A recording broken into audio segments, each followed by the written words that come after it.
del pasado, que nos trae los ecos de las noticias de los lunes, aquellas dedicadas desde agosto del 2005 a contarnos la actualidad cultural y que os ofrecemos agrupadas mes a mes.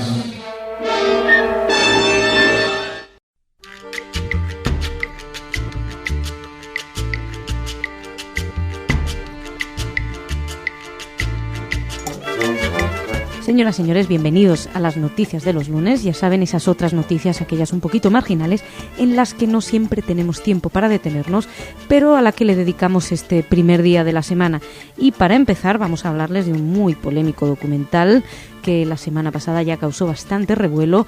Es de James Cameron, al que conocemos por la macroproducción Titanic y que ahora seguramente lo conoceremos por esta La tumba perdida de Jesús, que fue presentada en Nueva York y que revela un supuesto hallazgo de una tumba familiar que al parecer contendría los restos de Jesucristo y de su familia, incluida la Virgen María, María Magdalena, y un supuesto hijo de Jesús y de María Magdalena llamado Judá. Esto se habría encontrado en el barrio de Talpiot, en Jerusalén. La cinta sustenta estas teorías en el hallazgo en marzo de 1980 de unos sepulcros que supuestamente, como les decía, pertenecían a Jesús y a su familia.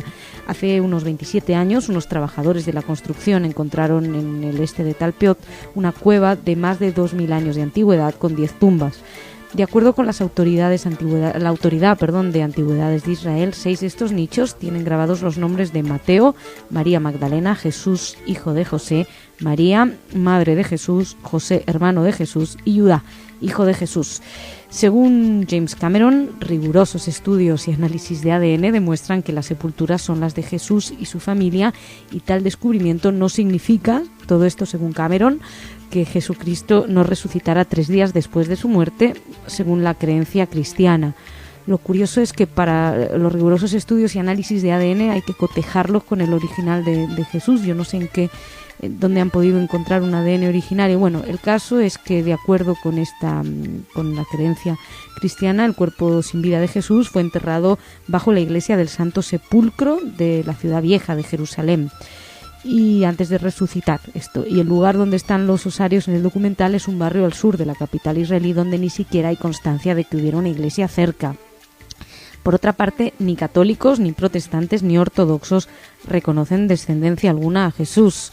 Según algunos vecinos de la zona, que han hecho probablemente la lectura más científica de este documental, vecinos de la zona en la que se hallan las tumbas, ellos están encantados porque dicen que esto significa que el precio de sus casas va a subir porque los cristianos querrán vivir allí. El documental va a ser emitido en todo el mundo por Discovery Channel y amenaza, como decían en la nota, en armar un nuevo revuelo mayor o similar al levantado en su día por el Evangelio de Judas que hizo National Geographic. El profesor de estadística de la Universidad de Toronto, Andrei Feuerberger, defendió en la presentación de la cinta que solo hay una posibilidad entre 600 de que los restos correspondan a otra familia que no sea la de Jesús.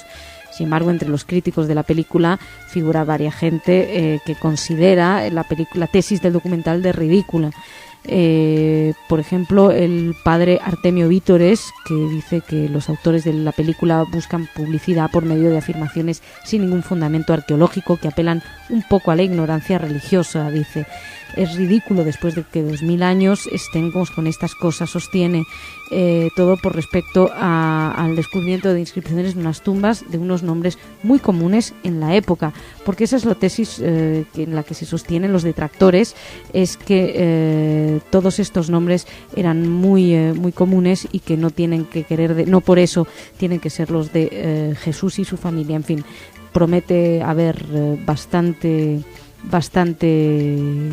polémica y desde luego mucha historia al respecto. De hecho, el arqueólogo catedrático Amos Klutner, que cuestionó el descubrimiento que se muestra en el documental, dijo que es una gran historia para un telefilm, pero que lo que se cuenta es completamente imposible y un sinsentido. Sin embargo, polémica, ya sabemos que es que se habla de ello, y si se habla de ello y hay polémica, pues habrá ganancias. En fin, seguimos, vamos a hablar de otras cosas y, por ejemplo, otra historia que hemos podido leer esta semana en la agencia judía Noticias, y es que más de 30.000 judíos europeos encontraron durante la Segunda Guerra Mundial refugio en Shanghái. y es la Ohel Moshe, que estuvo construida entre 1927 y 1928, ubicada en el barrio Tilanquiao, lugar en el cual, por la presión nazi, los terratenientes japoneses forzaron a los judíos austríacos y alemanes a vivir. Sería la zona donde estaban. Alrededor de unos 30.000 judíos europeos encontraron ahí su refugio, y fue una ciudad en Shanghái a la que llegaron sin necesidad de visado. Su presencia fortaleció a la comunidad, que ya estaba asentada en la localidad, donde había un fuerte liderazgo y se publicaban periódicos en yiddish, en alemán, y contaban también con escuelas y al menos 7 sinagogas.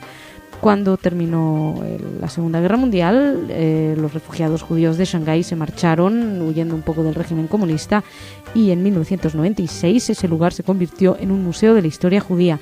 Los esfuerzos actuales por recuperar esa historia vienen también de historiadores y de expatriados judíos. Precisamente ahora, como parte de los acontecimientos destinados a celebrar a los judíos en esa localidad, se van a restaurar 2 de las sinagogas.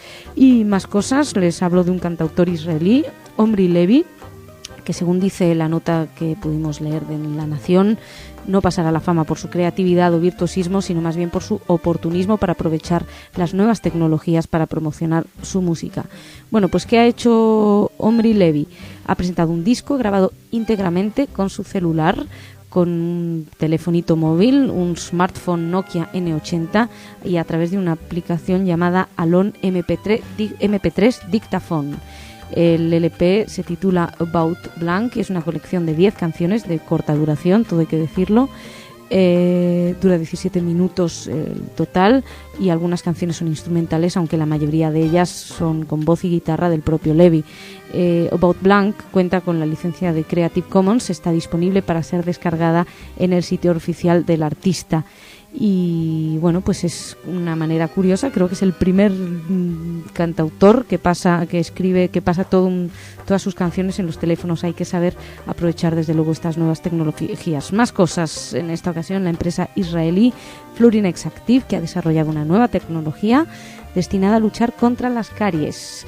La tecnología emplea un gel fluorado que ya existe junto a un dispositivo que se produce pequeñas corrientes eléctricas, y así permite la formación de un auténtico electrolito, explican. Esto transforma la capa externa dental en algo muy resistente y protector. Florinex afirma que el nuevo producto va a ser capaz de proteger hasta 5 años y va a estar preparado para ser administrado en las clínicas dentales mediante un sencillo procedimiento. Hoy en día Florinex tiene su sede en una incubadora tecnológica NGT en Nazaret, donde investigadores y empresarios árabes y judíos trabajan en el desarrollo de las nuevas tecnologías que intentan son revolucionarias. El propio Florinex es el primer ejemplo de esta colaboración, que unió la experiencia técnica de Jamal Kawaled y del doctor Othman Zoabi junto a la comercial de jefe ejecutivo David Taylor y el director veterano de varias compañías farmacéuticas, antiguo piloto de guerra y coronel de las fuerzas aéreas israelíes. Así que no solamente investigan y encuentran nuevas tecnologías revolucionarias, como dicen ellos, sino que también enseñan que la colaboración entre árabes y judíos pues puede llevar a mejores rendimientos y mejores descubrimientos. Y con esto, señoras, señores, lo dejamos y nos despedimos hasta el lunes que viene. Ya saben que hasta entonces pueden seguir informados todos los días en Radio Sefarad. Así que lo dicho, hasta el lunes que viene, que tengan una excelente semana. Muchas gracias.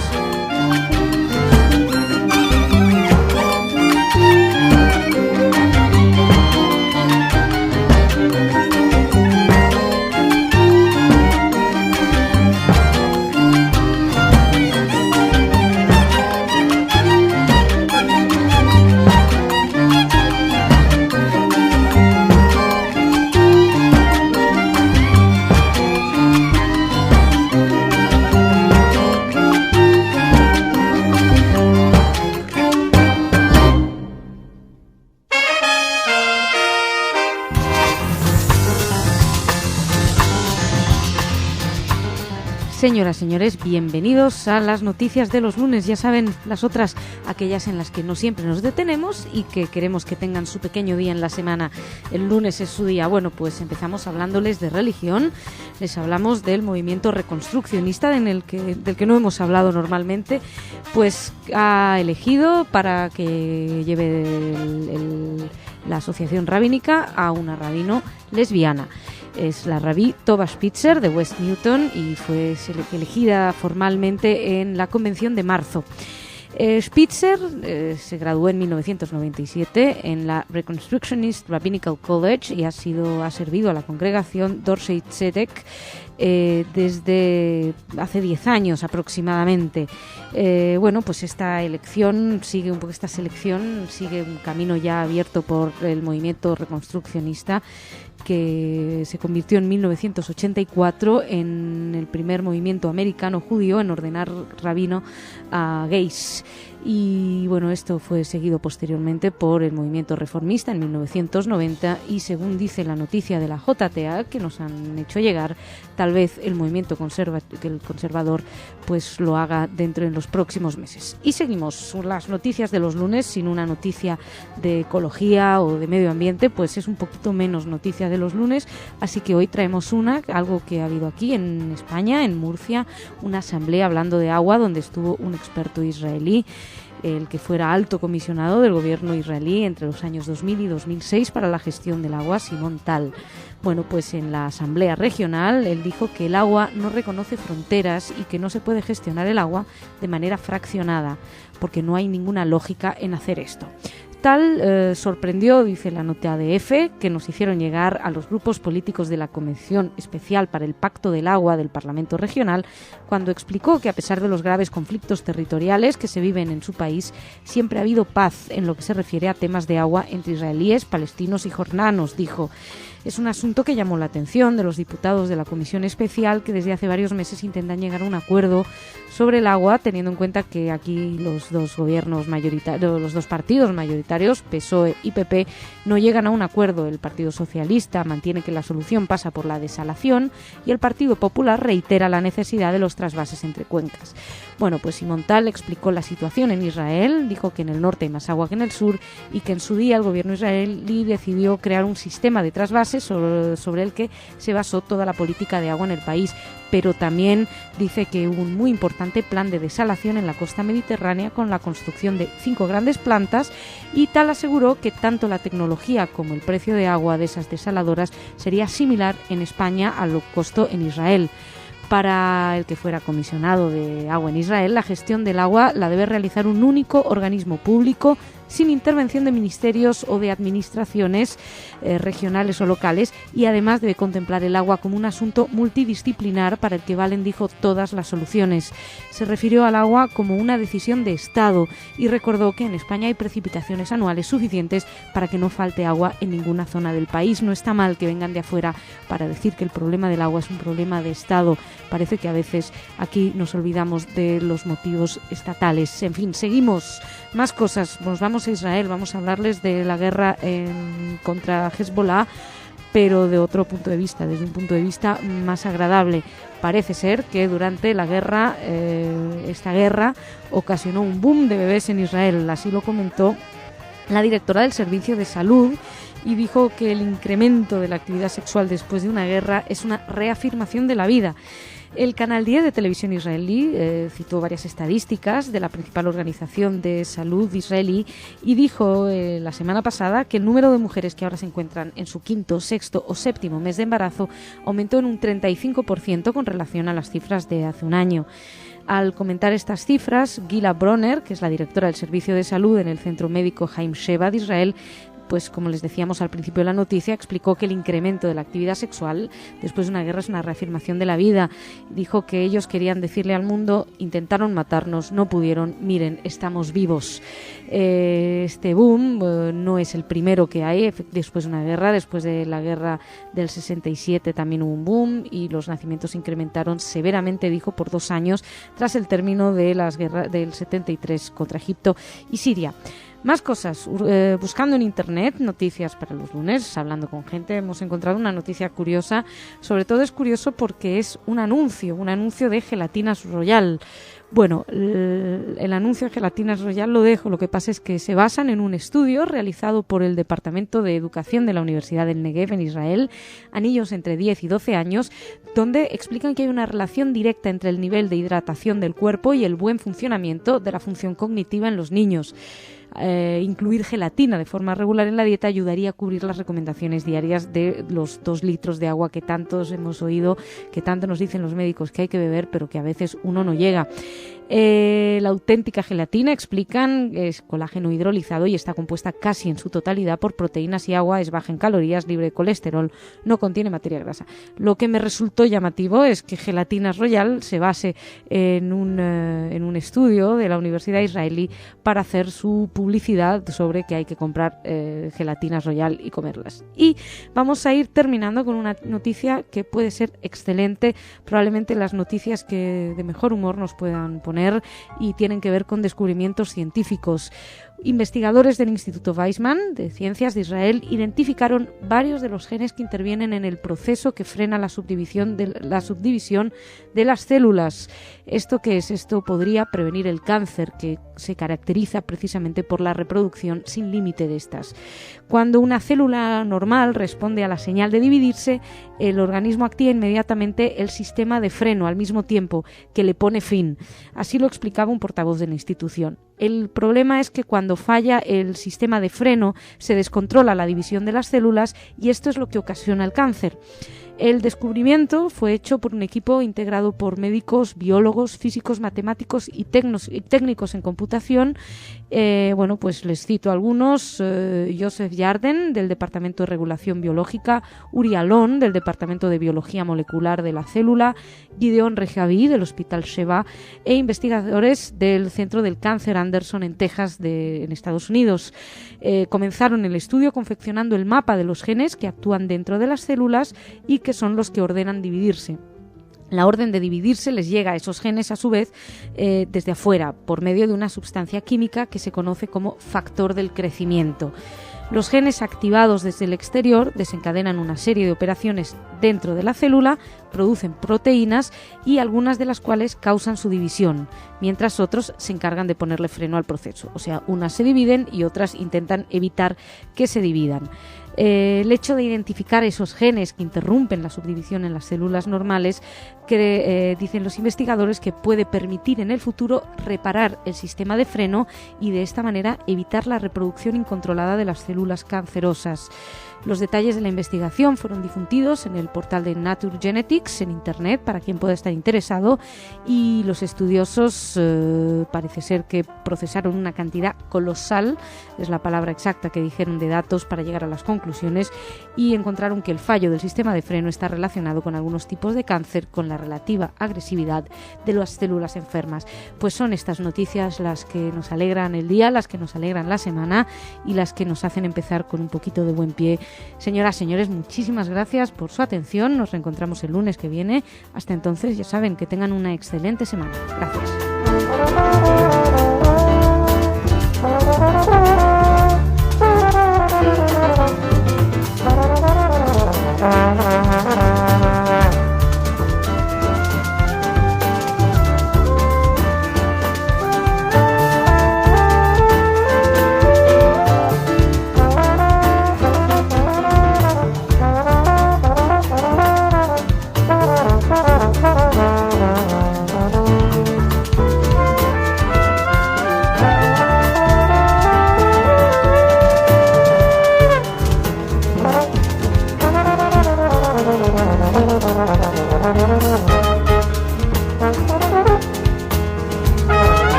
Señoras y señores, bienvenidos a las noticias de los lunes. Ya saben, las otras noticias, aquellas en las que no siempre nos detenemos y que sin embargo queremos que tengan su pequeño espacio, y su pequeño espacio es aquí.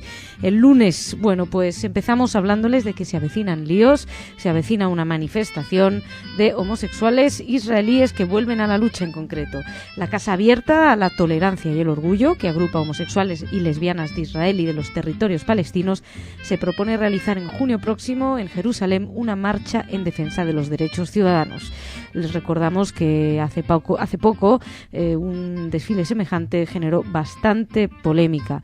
Según Noa Satat, que presentó una petición para la marcha al comandante de la policía de Jerusalén, Ilan Franco, según ella, como les decía, también esta vez dijo, terminarán en los tribunales.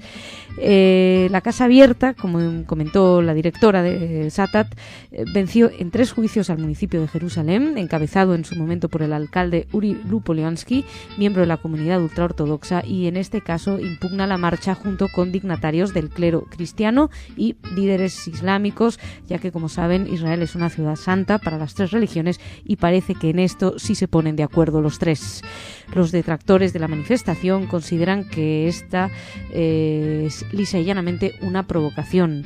Satat se excusó, dijo que no proporcionaría el número de afiliados, pero aseguró que entre quienes mantienen contacto con la institución, con oficinas en pleno centro de la ciudad, hay también muchos Haredim, miembros de la comunidad integrista, según dijeron. La marcha de este año no es solamente para la comunidad homosexual, sino va a ser una manifestación en favor de los derechos de los ciudadanos, ya que la violencia que padecen, explicaba la directora de la Casa Abierta, viene a fortalecer la necesidad de combatir por la libertad de todos los vecinos de Jerusalén. El rabino Yoshua Pollack, segundo del alcalde de Jerusalén, dijo que no pensaba que la policía permitiera el desfile. Nosotros todavía no lo sabemos, estaremos pendientes, lo contaremos, mientras un representante de la comunidad gay, miembro del Consejo, declaró a los periodistas que Jerusalén precisamente necesita un desfile por la tolerancia y el orgullo y que no se piensan rendir. Bueno, mientras esto sucede, les seguimos hablando, hoy vamos a hablar mucho de religión, les voy a hablar del movimiento reformista que quiere extender sus operaciones a Israel. Los líderes del judaísmo reformista de todo el mundo abrieron el jueves pasado, una conferencia en Jerusalén y en la agenda estaba el plan de expandir sus actividades en Israel y solicitar al primer ministro, Ehud Olmert, que tome los pasos necesarios para que se reconozca oficialmente el movimiento, a sus conversiones y a sus rabinos. El costo del plan está estimado en $100 millones y es el plan más importante lanzado hasta el momento por el movimiento reformista. El líder de la World Union for Progressive Judaism, el rabino Uri Regev, explicó que es un sueño y una operación sin precedentes. El plan incluye expandir las sinagogas, invertir en el arte judío, proveer servicios religiosos fuera de las sinagogas y también contempla varias facetas del activismo social.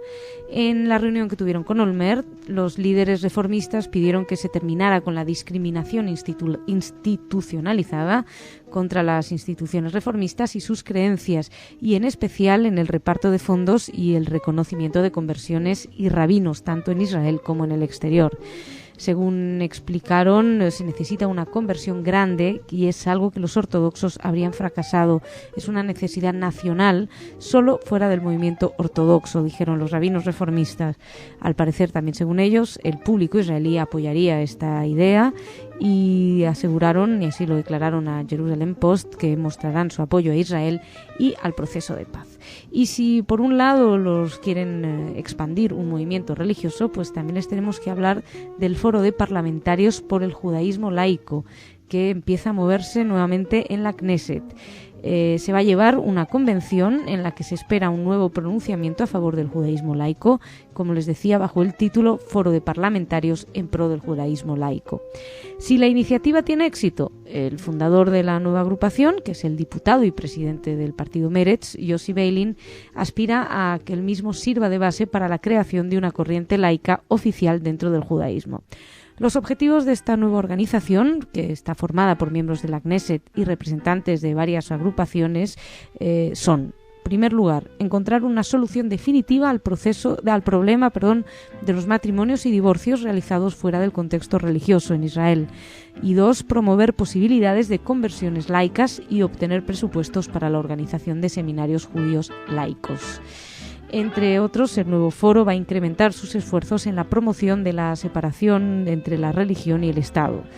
A largo plazo, el foro se propone la creación de una corriente secular oficial en el judaísmo y la institucionalización de la conversión laica. En sus propias palabras, dijo que es posible que la conversión laica sea mucho más difícil y complicada que la conversión religiosa, pero también dijo que la verdadera revolución judía acontecerá cuando, además de la conversión ortodoxa, conservadora y reformista, el judaísmo acceda a una cuarta puerta de entrada, que sería la secular. También estaba convencido de que el Estado debe financiar la construcción de sinagogas y baños rituales, pero se opone a las leyes religiosas en el compendio de las leyes seculares, dijo Beilin. El director general de la asociación El Rostro de la Renovación Judía, Meir Yafé, comentó que se debe crear una corriente laica, la que no es menos legítima, dijo, que una conversión reformista o conservadora. En su opinión, el judaísmo laico tiene mucho en común con los reformistas y los conservadores, precisamente. Muchísimos miembros, les podemos decir, que han demostrado o han manifestado su interés en participar en el foro parlamentario, pues por ejemplo algunos de Israel Beteinu estaría Israel Hasson, de Kadima Amir Dotan o Shai Hermesh, y también del Partido de los Jubilados y Ofir Pines de Abodá.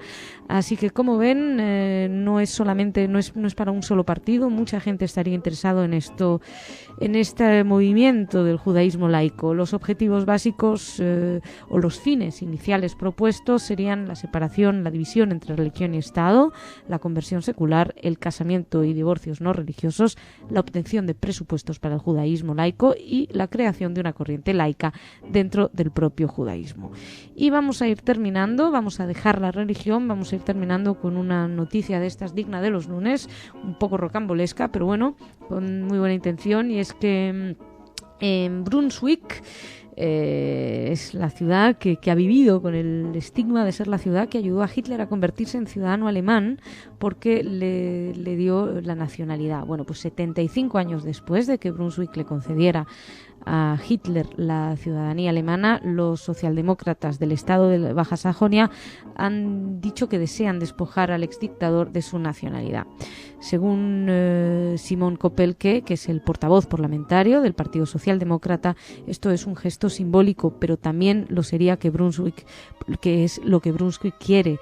O sea, que iría más allá del simbolismo, sino sería una necesidad de la ciudad. Según dijo, se preguntaba a la agencia Reuters quién habría querido que Hitler tomara el camino hacia la ciudadanía en su ciudad natal de todos los lugares. Hitler, como saben, renunció a su ciudadanía austríaca en el 25 y obtuvo la nacionalidad alemana cuando los funcionarios nazis de Brunswick le aseguraron una posición que lo convirtió en un empleado público del gobierno local. Hablamos de finales de febrero del 32.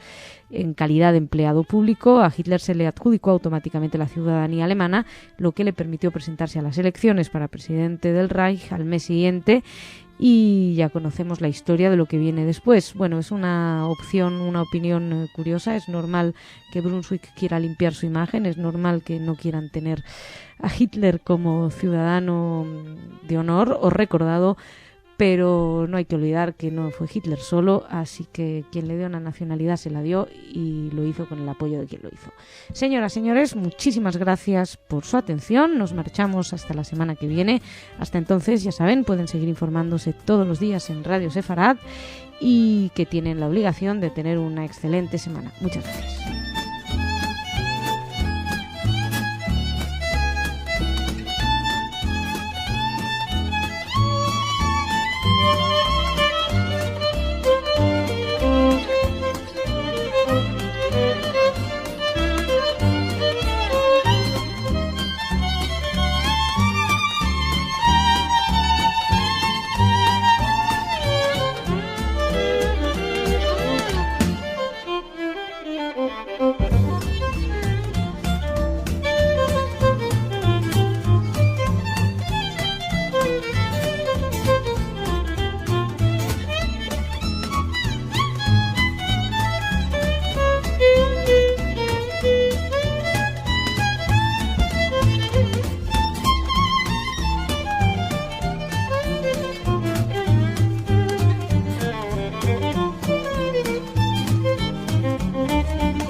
Señoras, señores, bienvenidos a las noticias de los lunes, las otras noticias, aquellas en las que no siempre nos fijamos y que sin embargo queremos que tengan su cabida.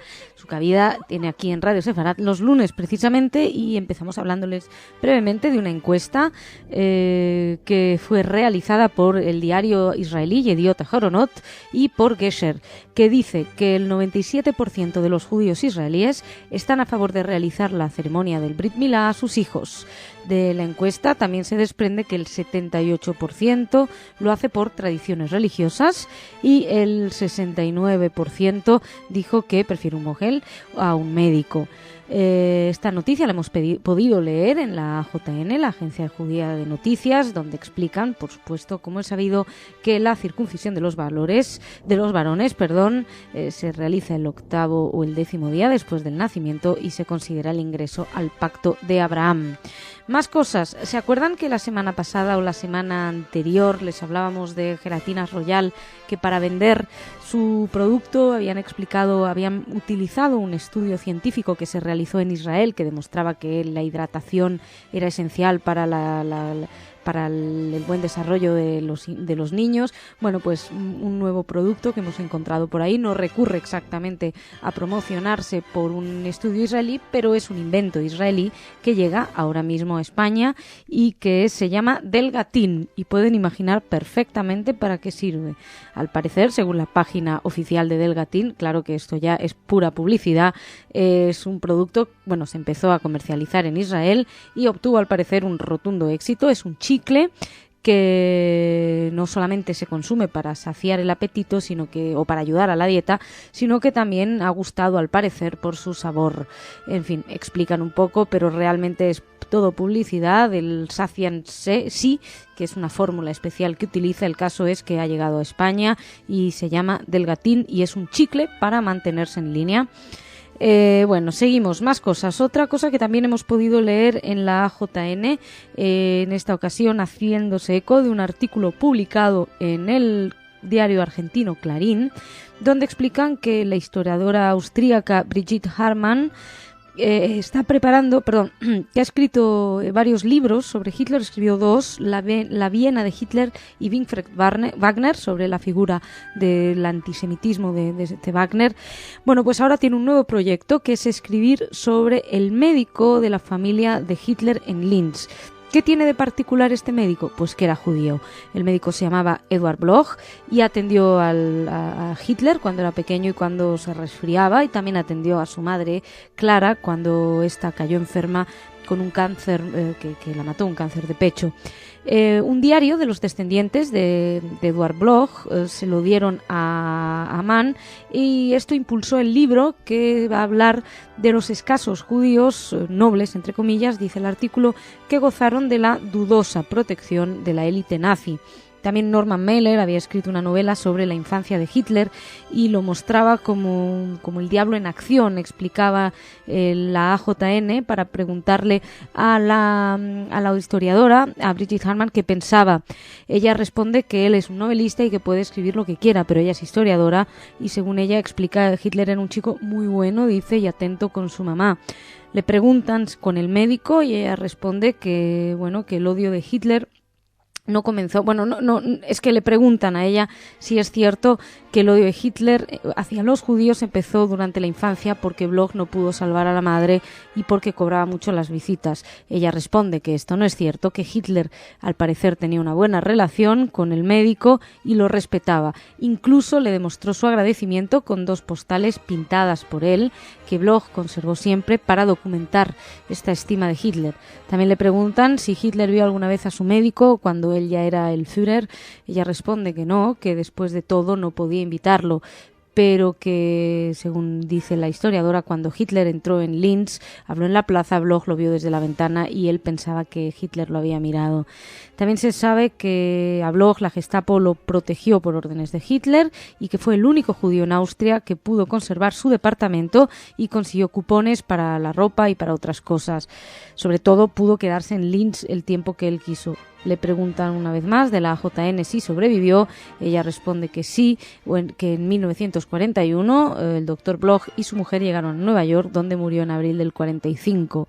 ¿Qué decía Bloch del que llegó a ser su paciente cuando fue adulto? Pues según Brigitte Hamann, no podía entenderlo, recordaba un niño educado y modesto con una excelente madre. Además, bueno, luego ahonda este artículo, que como les recuerdo fue publicado en Clarín, ahonda acerca de las cosas que se sabe de Hitler, como que era aburrido, que le gustaba la ópera, en fin, nada trascendental, esas cosas que lo hacen aparecer como un ser humano. Pero bueno, seguimos, más cosas, dejamos esta parte de las noticias, vamos a ir terminando con dos cuestiones más económicas, una es que el viceprimer ministro chino, Hu Lianghu, y su homólogo israelí, Shaul Mofaz, se comprometieron esta semana a reforzar sus lazos bilaterales entre ambas naciones, esto en Beijing. El viceprimer ministro chino afirmó que las relaciones entre ambos países se han desarrollado muy rápidamente desde el establecimiento de lazos diplomáticos hace 15 años. Ambas naciones llevaron a cabo fructíferos intercambios y cooperación, entre ellos varios frecuentes intercambios políticos y la ampliación de las relaciones comerciales. Hui subrayó que el desarrollo de la cooperación bilateral responde a los intereses de los dos países y sus pueblos, así como a la paz y el desarrollo en Oriente Medio.